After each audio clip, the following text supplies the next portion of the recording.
माँ का लाडला।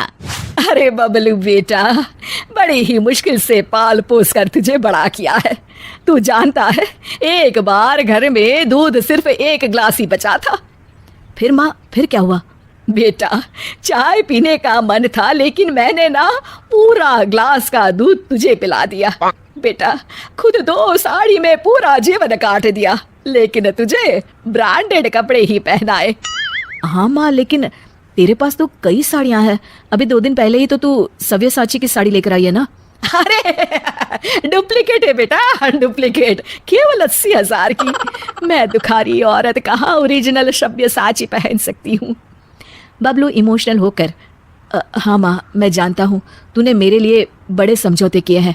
मैं हमेशा तेरा ख्याल रखूंगा। ये बोलकर बबलू वहाँ से चला जाता है। वहीं पास के गांव में रश्मि रहा करती थी। रश्मि एक बहुत ही व्यवहार कुशल लड़की थी। ये देख माँ, मैंने ये चादर सिली है और इसमें कढ़ाई की है। ये मैं अपनी होने वाली सास के कमरे में बिछाऊंगी।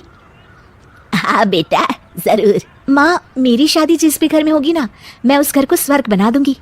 तभी रश्मि का भाई वहां आ जाता है।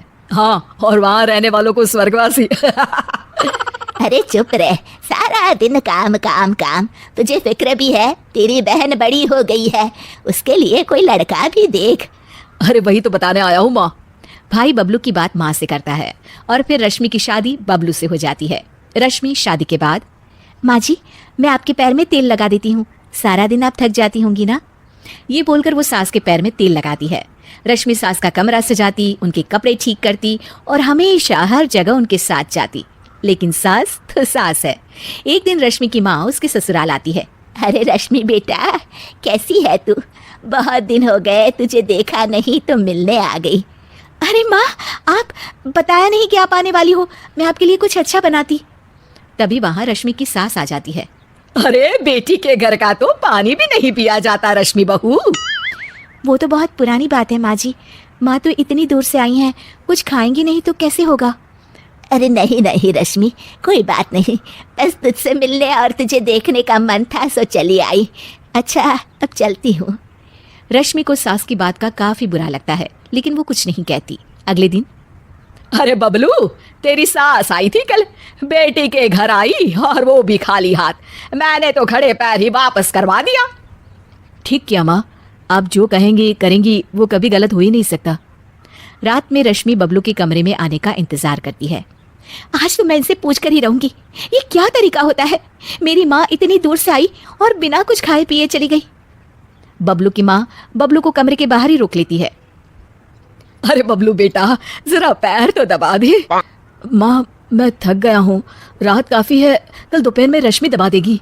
हाँ हाँ, तेरे लिए तो रात हो गई। जब तू छोटा था पूरी रात जगाता था, तब मैं सारी सारी रात तुझे गोद में लेकर बैठी रहती थी। हाँ माँ, ये तो सिर्फ माँ ही कर सकती है। और फिर वो माँ के पास जाता है और उसके पैर दबाने लगता है। पैर दबाते दबाते उसे नींद आ जाती है और वो वहीं माँ के पास सो जाता है। सुबह वो अपने कमरे में जाता है तो रश्मि उससे कहती है, कल आप कमरे में नहीं आए, मुझे आपसे बात करनी थी। हाँ हाँ, करती रहो बात, लेकिन याद है ना आज मेरा ऑफिस भी है। देखिए, कल मेरी माँ आई और हाँ हाँ रश्मि, छोटी सी बात का बवाल मत मचाओ। तुम्हारी माँ खाली हाथ ही आ गई, ये तो कोई तरीका नहीं होता ना। रश्मि समझ जाती है कि बबलू को उसकी माँ ने अच्छे से कान भरे हैं। वो उस वक्त तो कुछ नहीं कहती, लेकिन ठान लेती है कि वो सासू माँ को सुधार कर ही रहेगी। दोपहर में सास कहती है, अरे खाना खाने का वक्त हो गया है रश्मि, कहाँ हो तुम? माँ जी, हमारे घर में रिवाज है कि जिस दिन ससुराल से बहू की माँ बिना खाए जाए, उसके अगले पूरे 1 हफ्ते ना खाना बनाता है ना कोई खाता है। ये बोलकर रश्मि वहां से चली जाती है। सास किसी तरह खाना बनाकर खाती है। अगले दिन, अरे रश्मि, मेरे पैर में दर्द है, जरा तेल तो लगा दे। अरे माँ जी, मेरे खुद के हाथ में दर्द है, मैं कैसे तेल लगा सकती हूँ, खुद ही परेशान हूँ। ये बोलकर वो फिर वहां से चली जाती है। सास परेशान होकर अपनी बेटी को बुलाती है कि वो रश्मि से बात करे। अगले दिन ननद कहती है, अरे भाभी, माँ की चाय का वक्त हो गया है, क्यों कोई उन्हें चाय नहीं देगा क्या? अरे आप ही दे दीजिए ना ननद जी, मैंने तो रोका नहीं कि किचन में ना जाए। ननद जाकर सारी बात बबलू को बताती है। अरे रश्मि, तुम्हें क्या हो गया है? क्या तुम भूल गई कि ससुराल में कैसे रहा जाता है? नहीं जी, बिल्कुल नहीं भूली मैं, लेकिन जहाँ मैं बेटी बनकर रह रही हूँ, हर किसी का ख्याल रख रही हूँ, वहीं मैं अपनी माँ की बेइज्जती भी बर्दाश्त नहीं कर सकती। हाँ माँ, भाभी तो सही कह रही है, इज्जत लेने के लिए सबकी इज्जत भी करनी जरूरी है। अगर मेरे ससुराल से मैं तुम्हें ऐसे भगा देती तो। समझ गई, माफ कर तू मुझे।